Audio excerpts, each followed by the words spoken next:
Good morning students. आपका आज chapter 5 व्याकरण में है, जिसका नाम है संज्ञा। संज्ञा चैप्टर। बच्चों, संज्ञा जो चैप्टर आपको सबसे पहले यहाँ पर जो संज्ञा के बारे में मैं बताना चाहती हूँ। अभी आपने जितने भी व्याकरण में पार्ट, जितने भी आपने भाग व्याकरण के समझे हैं, जैसा हो गया भाषा, लिपि, व्याकरण। दूसरा था आपने ध्वनि, वर्ण तथा वर्तनी। तीसरा आपने पढ़ा था संयुक्त व्यंजन। फिर चौथा आपने शब्द और वाक्य के बारे में पढ़ा। फिर आपका आता है संज्ञा। तो संज्ञा व्याकरण का सबसे पहले तो मैं ये बोलूँगी कि भाषा व्याकरण का प्रमुख आवश्यक तत्व होता है, लेकिन अगर उससे भी ज़्यादा कोई अगर महत्वपूर्ण चीज़ होती है जो दूसरे नंबर पे है, तो वो है हमारी संज्ञा। क्योंकि संज्ञा के ही बेस पर, यानी संज्ञा के ही आधार पर हम किसी भी चीज़ को पहचानने का प्रयास करते हैं। क्योंकि संज्ञा का अर्थ क्या होता है? किसी भी विषय में किसी भी शीर्षक को या किसी भी चीज़ के बारे में जानकारी देने के लिए संपूर्ण तरीके से उसका जो उसके तत्व की पहचान कराई जाती है, या उसके नाम से, उसके विशेष नाम से, या उसके बारे में जो अपनी जाति से अपनी पहचान करा दे, वो उसकी क्या कहलाती है? संज्ञा। तो आइए सबसे पहले हमने हमेशा आपको एक चीज़ बताई है कि किसी भी चीज़ को समझने से पहले या किसी भी परिभाषा को जानने से पहले हमें उसका अर्थ समझना बहुत ही जरूरी होता है। तो यहाँ संज्ञा में सबसे पहले हमने वर्ण विच्छेद किया। संज्ञा का सम प्लस क्या? सम का अर्थ क्या होता है? हमने यहाँ देखा, यहाँ सम्यक लिखा है। सम्यक को हम क्या बोलते हैं? संपूर्ण, पूरी तरीके से, जो पूरी तरीके से। और ज्ञान का अर्थ क्या होता है? ज्ञान। तो संज्ञा का हमने जब वर्ण विच्छेद किया, हमने अभी आपको वर्ण पढ़ाया था। वर्ण यानी ध्वनियों का जहाँ विच्छेद, यानी ध्वनियों को जहाँ अलग किया जाता है। जब हमने अलग किया, दो भागों में विभाजित किया, तो जब वो दो खंडों में हुआ, तो उसके दो अर्थ निकले। जिसमें पहला अर्थ क्या हुआ? सम यानी कि सम्यक। सम्यक को हम क्या बोलते हैं? संपूर्ण, यानी पूरी तरीके से, पूरी तरह से। और ज्ञान का अर्थ क्या होता है? ज्ञान। जहाँ पर जो किसी भी वस्तु का जो पूरी तरह से ज्ञान बताए, या किसी भी संपूर्ण तरीके, किसी भी तत्व का, किसी भी विशेष चीजों का, या किसी चीज के बारे में हम कह लें, किसी भी चीजों का संपूर्ण तरह से ज्ञान देना, किसी भी वस्तु का संपूर्ण तरह से सही ज्ञान देना, वो क्या कहलाता है? संज्ञा। ठीक है। तो ये हमारा क्या था? अर्थ। परिभाषा हमारी अलग चीज है, अर्थ हमारा अलग चीज है। क्योंकि सबसे पहले हमें अर्थ को समझेंगे, तभी हम परिभाषा को समझने में सफल हो पाएंगे। तो हम सबसे पहले हमने आपको बताया संज्ञा, यानी कि सम प्लस ज्ञान, जो किसी भी वस्तु का सही और संपूर्ण ज्ञान दे, वो क्या कहलाता है? संज्ञा। तो आइए हम बढ़ते हैं संज्ञा की तरफ। सबसे पहले हम क्लास में आपको एक एग्जाम्पल देते हैं। अभी आप यहाँ पर पढ़ाई कर रहे हो, मैं आपको पढ़ा रही हूँ। ठीक है। किसी भी प्लेस पर किसी व्यक्ति, वस्तु, स्थान और भाव के नाम को संज्ञा कहते हैं। हमने परिभाषा में आपको एक लाइन में बताया, लेकिन जब हम उदाहरण के बेस पर बताते हैं, किसी भी व्यक्ति, आप और हम क्या है? मानव है, व्यक्ति है, हमारी क्या है? हम एक इंसान है। यानी अभी हमारा नाम नहीं दिया गया, हमारी एक जाति क्या है? इस धरती पर, इस पृथ्वी पर एक मनुष्य को उतारा गया, जिसकी जाति क्या है? इंसान, व्यक्ति। ठीक है। उसने एक व्यक्ति क्या है? उसका एक नाम है, जिसका हमने एक व्यक्ति का नाम ले लिया। चलो ठीक है। यहाँ पर हमने देखा व्यक्ति। ठीक है। व्यक्ति में हमने किसी का नाम ले लिया। अगर हमारा आ गया शेफाली। ठीक है। हमने किसी का नाम लिखा है, टीचर का नाम है शेफाली। ठीक है। अब हम किसी व्यक्ति, वस्तु पर हम आते हैं। हम वस्तु डस्टर का प्रयोग करते हैं, मार्कर का प्रयोग करते हैं, ब्लैक बोर्ड का प्रयोग यूज कर रहे हैं, चेयर्स का। और आप लोग भी जितने भी आप चीजों को आप पढ़ रहे हो, पेंसिल, बॉक्स, पेन, कलम, कॉपी, तो ये सब क्या है? एक वस्तु है। तो यहाँ हमने क्या लिया? किसी व्यक्ति, वस्तु में क्या आ गया? मेज आ गया, पेन आ गया, ठीक है, चौक आ गया, डस्टर आ गया। तो ये सब चीजें क्या है? हमारी वस्तु में आ गई।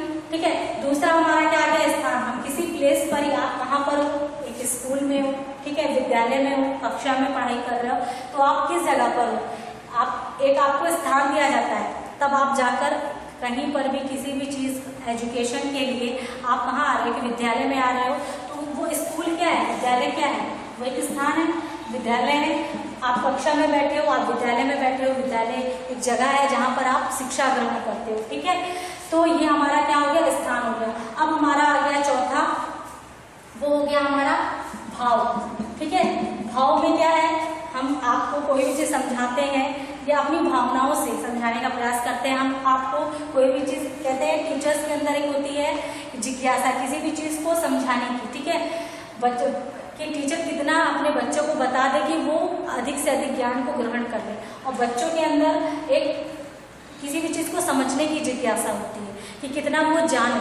टीचर्स के अंदर होती है कि वो कितना अपने विद्यार्थी को पढ़ा ले, और विद्यार्थियों के अंदर होती है कितना वो अपनी टीचर से उस चीज़ को समझ ले। समझने की जिज्ञासा जो होती है वो क्या है, वो हमारे जो अंदर जिज्ञासा चलती है, उन्हीं जिज्ञासा को हम क्या बोलते हैं, भावना, एक्सप्रेशन, भाव, जो अच्छा बुरा, ठीक है, अच्छा हो गया, बुरा, खुशी, ठीक है। तो ये हमारे किस पर डिपेंड करते हैं, माहौल पर, एटमॉस्फेयर पे हमारे डिपेंड करते हैं कि वहाँ का हमारा एटमॉस्फेयर क्या है, तो उस आधार पर हम अपने एक्सप्रेशंस को डिफाइन करते हैं। तो हमने सबसे पहले जाना परिभाषा में किसी व्यक्ति, वस्तु, स्थान, भाव के नाम को हम संज्ञा कहते हैं। संज्ञा में हमने आपको उदाहरण भी दिया कि हम और आप क्या, एक इंसान व्यक्ति हैं, उसकी एक जाति क्या है, हम व्यक्ति हैं, और उस जाति का जो एक नाम आता है वो व्यक्तिवाचक में आता है, जिसका पहला एग्जाम्पल क्या आ गया, व्यक्तिवाचक। आप क्या हो, विद्यार्थी हो, हर एक स्टूडेंट्स को हम उसके काम से नहीं, भले आपका काम बोलता है, लेकिन जब हम क्लास में आते हैं, स्टूडेंट्स को पढ़ाते हैं, और स्टूडेंट्स रजिस्टर यानी अटेंडेंस रजिस्टर में हम आपका नेम जब डिफाइन करते हैं, लिखते हैं, तो हम उस नेम के आधार पर आपको समझते हैं, आपको बुलाते हैं। डायरेक्टली हम आपका फेस देकर आपको हम नहीं बुलाते हैं, हम आपके नाम के आधार पर आपको बुलाते हैं। तो वो क्या होता है, हमारा व्यक्तिवाचक संज्ञा। जब किसी भी हम क्या, एक जाति, हमारा हम एक इंसान है, इंसान के आधार पर जब उसका नामकरण किया गया, उसको एक नाम दिया गया, तो वो किस में आता है, व्यक्तिवाचक में। जाति हमारी क्या थी, हम व्यक्ति हैं, हमने अपना नाम भी बताया कि एक जो जाति, वो व्यक्ति क्या है, वो एक जाति हो गई, ठीक है। और उसका जो नाम विशेष है, या किसी भी व्यक्ति का जो नाम होता है, वो व्यक्तिवाचक में आता है, ठीक है। और जब वही चीज़ें हम किसी अच्छी भावना से समझाने का प्रयास करते हैं, हम किसी भी चीज़ को पढ़ा रहे हैं, तो हम क्या चाहते हैं कि हमारा एक विद्यार्थी एक सही ज्ञान ले सके और सही ज्ञान से अपने करियर को बना सके। तो वो हमारी क्या, एक अच्छी भावना है। जो आपके मन में भी कुछ ना कुछ चलता रहता है कि आपने कोई चीज़ अच्छा जाना, आपके मन में अच्छी भावनाएं चल रही, कभी आपका मन दुखी है, तो आपने किसी के बारे में अपने मन में गलत धारणा बना ली, अपनी भावना को गलत एक्सप्रेशन में आपने बाहर निकाला, क्योंकि आपने वहाँ पर उसका आकलन गलत तरीके से किया, तो वो हमारी क्या है, वो बुरे में बदल गई, तो वो हमारी भावना होती है, जिसको हम बोलते हैं भाववाचक संज्ञा, ठीक है। तो हमारे ये आ गया है परिभाषा में किसी व्यक्ति, वस्तु, स्थान और भाव के नाम को हम संज्ञा कहते हैं, ठीक है। हम सब क्या है, एक इंसान है जिनका एक विशेष नाम होता है व्यक्तिवाचक। व्यक्तिवाचक में किसी विशेष स्थान, किसी विशेष स्थान, भाव, या कह ले किसी भी जगह विशेष का नाम जो आता है वो व्यक्तिवाचक संज्ञा में आता है। व्यक्ति आपको बताया मैंने, किसी विशेष जगह का नाम। वाचक होता है बताने वाला, किसी भी विशेष चीज को बताने वाला, जिसमें एग्जाम्पल आ गया साइना नेहवाल एक प्रसिद्ध बैडमिंटन खिलाड़ी है, ठीक है, वो एक विशेष कैटेगरी में आती है। तो ये नॉर्मल नहीं है, यानी कि वो साधारण नहीं है, वो बहुत फेमस खिलाड़ी रह चुकी है, जिसको आज पूरी दुनिया एक प्रसिद्ध खिलाड़ी के नाम से जानती है। तो वो क्या होगी, साइना नेहवाल क्या किसमें आती है, व्यक्तिवाचक संज्ञा में। श्रीमद् भगवद गीता ये एक पुस्तक है, पुस्तक का नाम है, एक विशेष ग्रंथ है, ठीक है, जिसे पूरी दुनिया पढ़ती है। जैसे शास्त्रों में भी बोला गया है, उसको श्रीमद् भगवद गीता में हर चीज के बारे में बताया गया है, सही मार्गदर्शन कराया गया है उसका। तो ये एक विशेष पुस्तक है, नॉर्मल साधारण पुस्तक नहीं है, ये एक असाधारण पुस्तक है जिसका नाम है श्रीमद् भगवद गीता। तो ये एक विशेष पुस्तक का नाम है, तो ये व्यक्तिवाचक संज्ञा में आता है। तीसरा हमारा आ गया दिल्ली, क्योंकि एक विशेष स्थान का नाम है, एक प्रसिद्ध सिटी मानी गई है, महानगर माना गया है, ठीक है। तो ये हमारे किस में आते हैं, तो ये विशेष यानी विशेष कैटेगरी के अंतर्गत आते हैं। तो ये हमारे हो गए व्यक्तिवाचक संज्ञा। अब हमारा आता है जातिवाचक। हर चीज की एक कैटेगरी होती है। फल को हम फल के ही नाम से जानते हैं, अगर हाँ इसके नाम हम उनको अनेक नामों से जान सकते हैं, जैसे हो गया आम, केला, सेब, अनार, लेकिन ये सब क्या है, एक फल है, क्योंकि जाति क्या है, फल है। वो अनेक नाम उनके हो सकते हैं, लेकिन अनेक नाम के अनेक आधार नहीं हो सकते, उसका आधार क्या, केवल सिर्फ एक ही हो सकता है, जो है वो फल। वैसे जानवर में भी हम देख लेते हैं, बहुत सारे जानवर हैं, चीता है, शेर हो गए, और बहुत सारे ऐसे जो जानवर आते हैं जिनको हम जानवर के ही नाम से बुलाते हैं। अनेक जानवर हो सकते हैं, लेकिन उनके नाम हम अलग अलग जानवरों के नाम से उनको पहचानते हैं। उनके अंदर अलग अलग क्वालिटी होती है, अलग अलग उनकी विशेषताएं होती है, जो अपनी विशेषताओं के नाम पर प्रसिद्ध और फेमस होते हैं, ठीक है। तो वो एक क्या है, जानवर है, तो उसकी जाति क्या है, जानवर, ठीक है। तो वो आती है जातिवाचक में।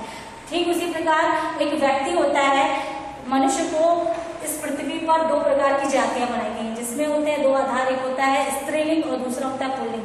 तो ये हमारी लड़की, तो ये क्या है, विशेष लड़की क्या है, वो एक जो विशेष जाति का क्या नाम है कि लड़की, यानी इसकी जाति क्या है, ये स्त्रीलिंग में, ठीक है। तो ये इसका नाम हम इसको व्यक्तिवाचक कैटेगरी में बनाते हैं। तीसरा हमारा आता है भाववाचक।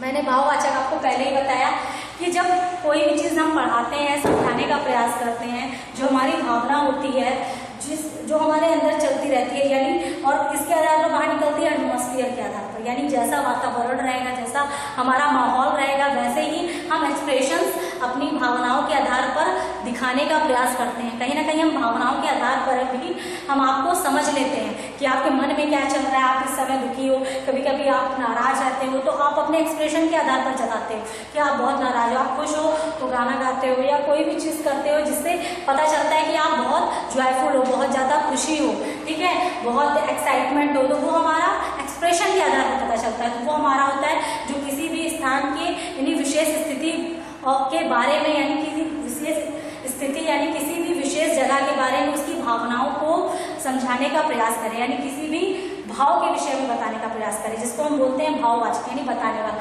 यहाँ एक चक्र दिया गया है, यहाँ पर मैंने आपको 5 उसमें 4 में बांटा। बीच में संज्ञा है जिसका मूल आधार क्या है, मूल भावना क्या है, एक ही ज्ञान है, वो होता है नाम, ठीक है। सबसे पहले हमने एक कैटेगरी में बांटा व्यक्ति, दूसरा वस्तु, तीसरा स्थान और चौथा भाव। सबसे पहले हमने जो मेन चीज होती है व्यक्ति, व्यक्ति क्या है, एक इंसान है जिसका नाम दिया गया। व्यक्ति ने, उस इंसान ने अपनी महत्वपूर्ण अपनी यानी मनुष्य अपनी चीजों का निर्माता स्वयं किया। उसने अपनी चीजों को अपनी आवश्यक भौतिक सुविधाओं की पूर्ति के लिए खुद अपनी हर आवश्यक चीजों को बनाया, ठीक है। तो वो होता है वस्तु। उसने अपनी हर चीजों को बनाने का प्रयास किया, अपनी आवश्यक चीजों को वो वस्तु में आया। उसने अपने रहने के लिए अपने रहने का एक व्यवस्था सुनियोजित की, तो वो हमारा आता है स्थान। और जो सबसे चौथा पार्ट आता है वो होता है हमारा भाव, जिसके बिना मनुष्य अधूरा है। बिना भाव के मनुष्य क्या है, जानवर के समान माना जाता है। मनुष्य के अंदर अगर भावना नहीं है तो वो मनुष्य नहीं कहलाता है, क्योंकि मनुष्य के अंदर जब तक भावना नहीं रहेगी तब तक एक मनुष्य को इंसान का रूप नहीं दिया जा सकता। इंसान यानी इसको इंसान का एक नाम नहीं दिया जा सकता, क्योंकि बिना भावना के मनुष्य अधूरा होता है। तो ये हमारे हो गए 5 संज्ञा के रूप, जो हमारे एक विशेष उदाहरण के आधार पर समझाए गए। थैंक्स।